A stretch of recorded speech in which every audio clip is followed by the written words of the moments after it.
Shalom, all praise to Yahweh Bashim Yahushua. Double honor to the apostles GMS. This is Noah Allah coming at you with another video. In this video, I'm going to be focusing on the book of Matthew, the 8th chapter, and verse 10. I'm going to go right to the point. Let's start right at verse 10. Matthew chapter 18, verse 10. Give me 1 second. Okay.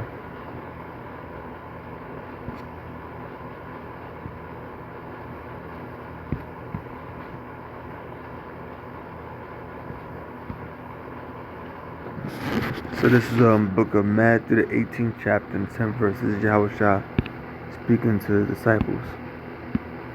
Okay. So he says, "Take heed that ye despise not one of these little ones." Let's go to that word despise. Gotta get these words to give us some more understanding. Strong's G 2706. Kataphraneo. Kataphraneo. To contemn, despise, disdain, think little or nothing of. See that? Literally to think down upon or against anyone. To think slightly of, despise. So it says, take heed. So you gotta take good heed. Pay attention. Take notice. That you despise not one of these little ones that you don't think little of or think nothing of these little ones. That's why, when we speak, we hear say, hey, well, you never know who that brother could be. So you gotta be careful. You never know who you could be speaking on. He might be one of the Lord's elect. And you don't want to you don't want to mess with them. For I say unto you that in heaven, their angels do always behold the face of my Father who is in heaven. So the angels, they always beholding the face of the Most High. In other words, the angels are always in the presence of the Most High. They're in the presence of Yahweh Bashim Yahushua. You gotta pay attention to that. You gotta take heed to that. This is the book of Psalms 91. This whole chapter is good. We'll go right to the point. Let's start from verse 10. There shall no evil befall thee, neither shall any plague come nigh thy dwelling. Here's the point. For he shall give his angels charge over thee, to keep thee in all thy ways. What does the word charge mean?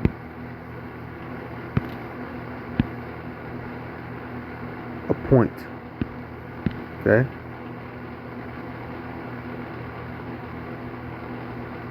Tazawa.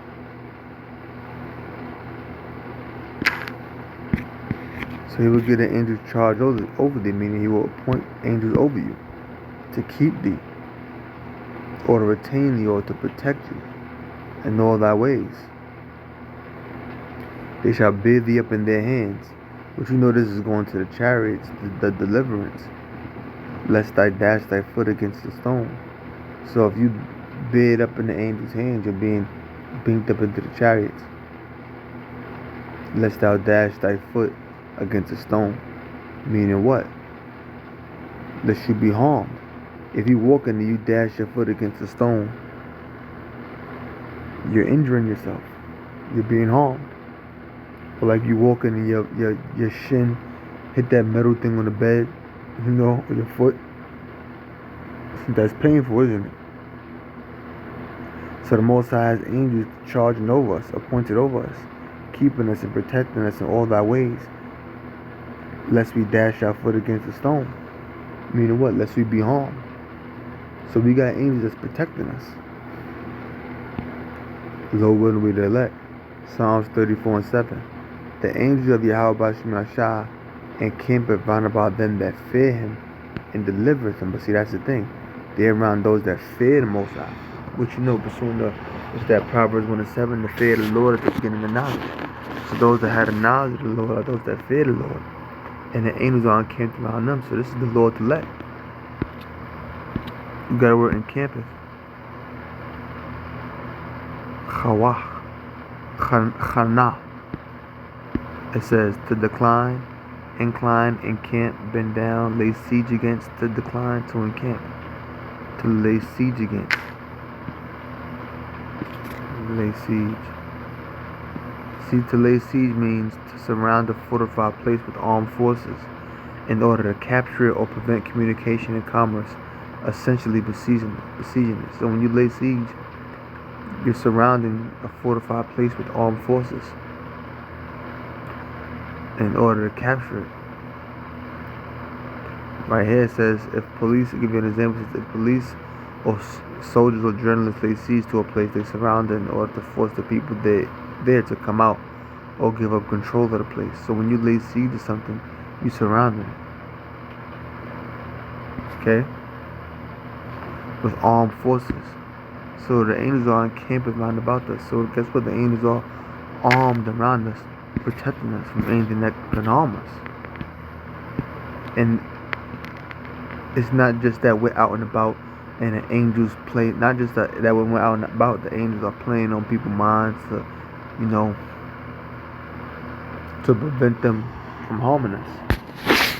You know, you're walking down one street, a shootout happens, you know, the spirit jumped on that person to make that person commit that act right before you turn the corner. That way when you turn that corner, that way if you would have turned that corner, you wouldn't be harmed. You'd be protected. The angel of the Lord encampeth round about them that fear him and delivereth them. See that? So guess what? When it says there are angels in heaven, or behold the face of my Father, there's guardian angels out there. You know? I remember when I was younger, I was watching this episode of Family Matters, and the episode was called "It's Beginning to Look a Lot Like Urkel." It was in the 4th season, so this is like '92, and it was a scene. I always remember this when I was a little kid. I didn't see it in '92, but I saw it at some point in the '90s when I was a kid. It could have been '97, '98, I'm not sure, but he was like, every time a star lights up, an angel gets his wings. Nothing like that. Nothing like that. That's not in the scriptures. That's not in the scriptures. There's even a song I believe it's called every time a bell lights up or something like that, an angel gets his wings. But that ain't in the scriptures. Alright, let's put that out there. Okay? Acts 1 and 10. And while they stood steadfastly looking toward heaven as he went up, as Yahweh was taken up into a chariot into heaven, behold, 2 men stood by them in white apparel. Those are angels. Which also said, Ye men of Galilee, why stand ye up gazing into heaven? This same Yahweh, which is taken up from you into heaven, shall so come in like manner, as ye have seen him go into heaven. So they comforted him. They comforted them. Because they saw Yahweh go up into the chariot. I'll read verse 9 right there. And when he had spoken these things while they beheld, he was taken up, and the cloud received him out of their sight. And while they looked steadfastly toward heaven as he went up, behold, 2 men stood by them in white apparel, which also said, Ye men of Galilee, why stand ye gazing up into heaven? This same Yahweh is taken up from you into heaven, so shall come in like manner as ye have seen him go into heaven. He will come back the same way he went up. He went up into a chariot, he will come back in the chariot. He went up into a cloud, he will come back into a cloud. Come back with a cloud. And if you notice something, this right here wasn't in front of the whole world. This act that took place, it wasn't in front of the whole entire world. It was in front of his disciples, those that believe. Just like what we're doing right now, but we're doing these different things, going out and camping, you know, fellowshipping among one another. This is something that's not really in the midst of the world. Everybody don't know what's going on. The same way when Yahweh was with his disciples. It was a big thing, yeah. But Yahweh dealt with his disciples intimately, in other words, personally. He dealt with them on a personal level. So people outside of that fold didn't really know the relationship that Yahweh had with his disciples, how they engaged with each other. They didn't really know. Just like now. But guess what? This is just to show you, I'm saying that to explain to you how these things is really going to happen. Don't think like, damn, man, you know, you're saying, you know, truth is going to happen, it's definitely going to happen, the place is going to be brought down, the Lord can come back. But it looked like, you know, it looked like we just, living amongst each other like we just talking to ourselves. No, because when the Lord was on the scene, he was with the disciples. He was among the disciples. He was among other people as well, but he dealt with the disciples intimately on a personal level. So everything that they was doing wasn't being broadcasted every which way you turn. Just like this act here. Just like when we going out there on the streets. So don't worry about if everybody's watching us or not. Because back when these things were happening, certain things was just for the eyes of his disciples. You know? And then the disciples were going to go out and teach the word. And bring in, new fruit. So don't worry about that. A lot of these things was happening among, Yahweh Shah and his disciples, man. Keep that in mind. If you losing faith, like, man, it seems like the thing ain't really gonna happen. It's like we just hanging out with, like, brothers. We teach together, we do shows. We say this place gonna go down, but it looks like, it looks like this thing ain't really gonna happen. We just among each other. It's not like we all on the news. It's not like we on television and we going viral, 10 million views, 50 million views, and everybody watching us, and we know the limelight is on us. Nah, because Yahweh Shah always dealt with a small number of people. If it was that big, then people wouldn't really believe. Why do I say people wouldn't believe if it was that big? Because you'll have people that are just coming in because of numbers. So a lot of these things wasn't happening. Some of these things wasn't really happening on a massive scale. Keep that in mind. Even like we doing now, a video might get 5,000 views, 15 views. Don't worry about that. These things gonna come true. Acts the 5th chapter and verse 17. Then the high priest rose up and all that were with him, which is the sect of the Sadducees, and were filled with indignation, and laid their hands upon the apostles and put them in prison, in the common prison. But the angel of the Lord by night opened the prison doors, and brought them forth, and said, Go stand and speak in the temple to the people all the words of this life. And when they had heard that, they entered into the temple early in the morning. See that the angel came unto them. See that? The angel came unto them. So once again, it shows you guardian angels, and it shows you that the Most High is dealing specifically with his men. That's why everything that happens is not gonna be broadcasted all over. So don't think because you're out there teaching, there's 10 of y'all, 20 of y'all that go out and teach, and y'all go home. Then y'all come back the next week and teach, go home. Come back the next week and teach, go home. And you see that it's not no big major thing. Don't worry about that, because when the Lord was dealing with the disciples, when the angels was coming to the disciples, they was coming into them. Often these things are happening privately. So don't worry about that. The whole world gonna know soon enough. And when they heard that, they entered into the temple early in the morning and taught. But the high priest came and they that were with him, and called the council together and all the senate of the children of Israel, and sent them to prison to have them brought. My whole point in getting to that was showing how the angels protected them once again. Now this is Yahweh Shah in the Garden of Gethsemane. I'm gonna go right to the point. Luke chapter 22. I'll start from verse 20 to verse 39. And he came out and went, and as he wont, to the Mount of Olives, and his disciples also followed him. And when he was at the place, he said unto them, Pray that ye enter not into temptation. And when he was withdrawn from them about a stone's cast, and kneeled down and prayed. Now we don't know exactly what a stone's throw is. It's a saying, like an idiom, idiom, like a figure of speech. It normally signifies something that's close by. You know what I'm saying? If I say, he's only a stone's throw from, the store, or he's only a stone's throw from his car, you're signifying that it's close. It don't have to literally be right there.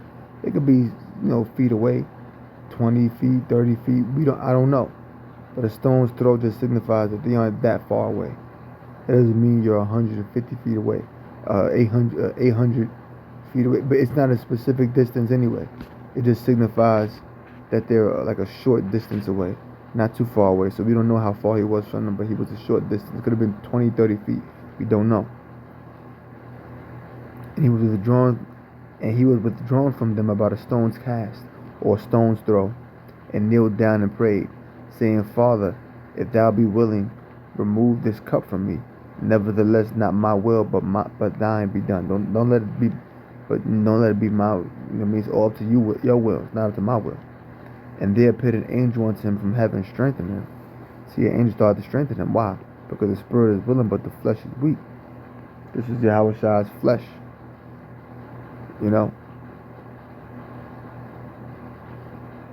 So it says, in their spirit, they appeared. When I say this was Yahweh Shai's flesh, meaning, we in the flesh. Being in the flesh, we can get, that's what I'm looking for. We can go through, some type of agony,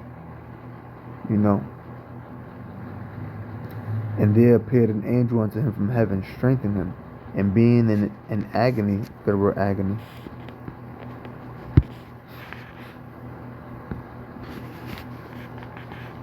Strong's G74, agonia.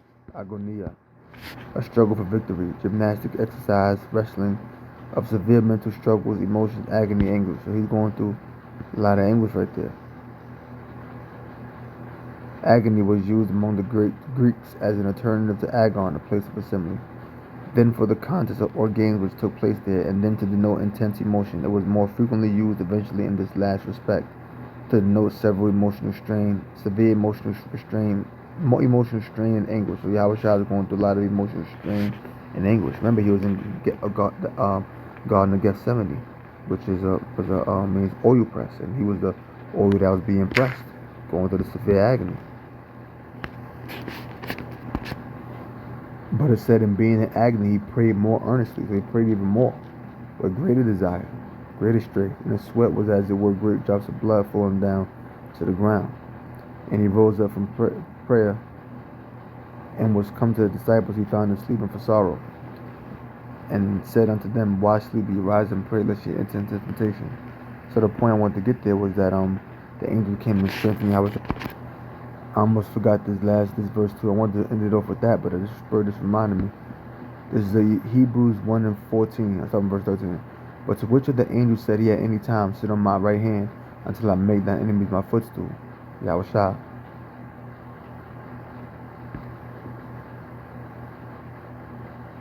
Was the one that, is at the Most High's right hand. Are they not all ministering spirits? They all ministering spirits. The spirits that serve the Most High, Yahweh Bashim Shai, sent forth to minister for them who shall be heirs of salvation. So these angels, they sent forth to minister for them, or serve unto them, or appointed unto them who are the heirs of salvation, the elect. So that's who the angels are here to protect, the Most High's elect, man. You got to remember that. So guess what, brothers? We got angels around protecting us, man. You know what I'm saying? You feeling down in the spirit, the Most High have angels strengthen you. Remember, the scripture spoke about that in Daniel. Remember, as the king, the angel was playing on his mind, when it said that the angel in Persia was that the king of Persia was the angel of the Most High was the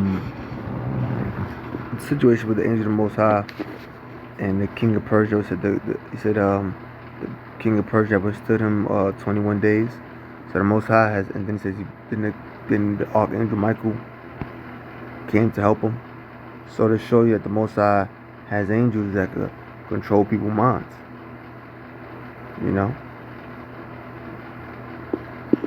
So the angels, you ain't praying to no angels. Let me get that out there for the record. This video is about glorifying Yahweh Bashim Shai, but telling you how Yahweh Bashim Shai has angels that protect us, man. And you can pray to the Most High, and they'll protect your loved ones. Ultimately, it's obviously the Most High that's doing it, but they're ministers. And ultimately, for your family, the Most High can have mercy, on your family and situations. But if they ain't a part of the elect, they're gonna be destroyed anyway. Just to let you know that.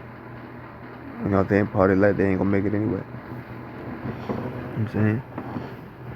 The Most High can have mercy, on your loved ones, and you pray you're a man of the Lord. You pray you're a man of the Lord. You can have mercy on your mother, and so on and so forth.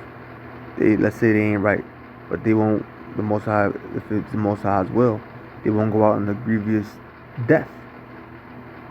You know, that's mercy in the eyes of Yahweh Shemel Shah. You know what I'm saying? They ain't a part of the elect. They can go out all kinds of ways, but the Most High got mercy on them. But ultimately, these angels are here to protect the elect, Lord willing we are. You know what I'm saying? They're here to guard us. You know what I'm saying? Remember, none could pluck them out of his hand, right? Ain't that in the scriptures? And like I said, you can pray that the Most High protect your family and so on and so forth, which the Most High can choose to fulfill that if he chooses. But this video is showing you that there's angels that's appointed unto the Lord's elect. So with that, I'm going to close and say, oh, praise Yahweh Shem Shah, double honor to your Apostle GMS, learn something, Shalom.